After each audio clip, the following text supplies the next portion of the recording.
Bonjour tout le monde. Aujourd'hui, je lâche un peu les critiques incessantes envers le gouvernement Legault, puis je vous parle d'un autre sujet qui me tient à cœur, c'est-à-dire la question nationale, la question de l'indépendance du Québec.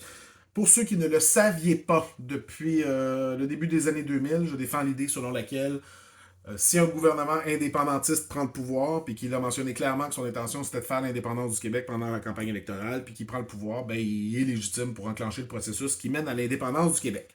Aussitôt qu'il est élu, il n'y a pas besoin d'attendre, il n'y a pas besoin d'attendre des conditions gagnantes, des marées favorables ou je ne sais plus trop quoi. OK?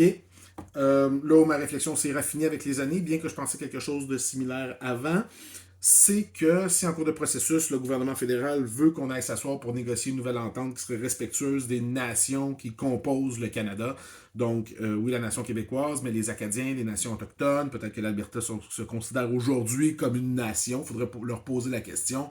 Donc une nouvelle entente qui serait respectueuse des nations du Canada, c'est correct de s'asseoir et d'essayer d'en arriver à une entente. C'est juste que ce n'est pas conditionnel à rien.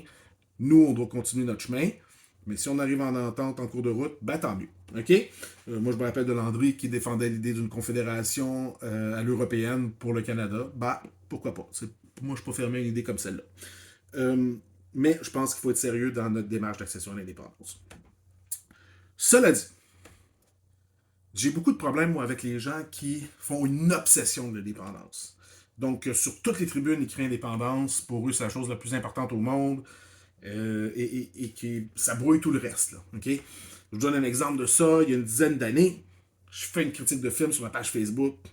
Un film américain de divertissement quelconque. Je ne me rappelle plus c'est quel film.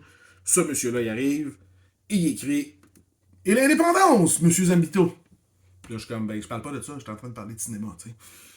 Oui, mais il faut toujours parler de l'indépendance. Pas tant. Et lui, comme, oui, s'il faut convaincre, il faut convaincre, tout le temps.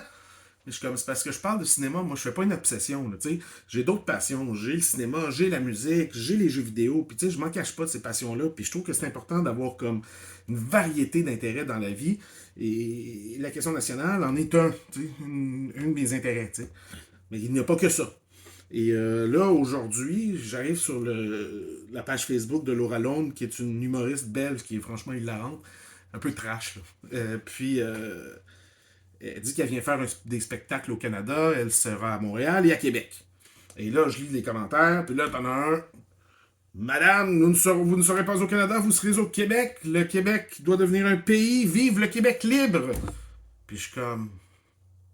À quel point ce genre de message-là qui est lu par les autres gens qui sont sur la page Facebook de cette femme vont trouver que le combat pour l'indépendance du Québec a l'air d'une affaire caricaturale et un peu marginale. Moi, je pense que c'est l'image que ça projette. Puis cette caricature-là, cette marginalisation-là, sert les intérêts des adversaires du Québec. Parce qu'on dit, regardez de quoi ils ont l'air, les séparatistes, c'est une bande de clowns. Et je pense pas que c'est positif pour l'image de l'indépendance. Mais je serais curieux de savoir ce que vous en pensez. Puis je suis désolé si j'en ai offensé quelques-uns avec ce commentaire-là. Je vous remercie.